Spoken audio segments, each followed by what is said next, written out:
unajua unapokuwa msanii tayari unakuwa ni kiongozi by default.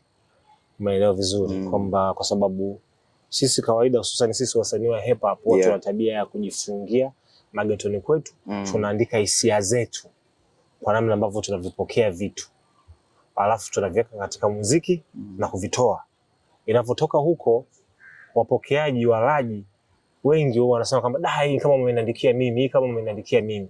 Kwa hiyo tayari unapokuwa una huo uwezo wa kwenda kuandika vitu kwa hisia zako wewe, based on your experience, vitu ambavyo umepitia na mengineyo, ulivyoviona, ulivyovisoma, na ikapitia mtu mwingine akakutana navyo akasema ulikuwa unamwandikia yeye, tayari wewe kumbe unaweza kawa kiongozi.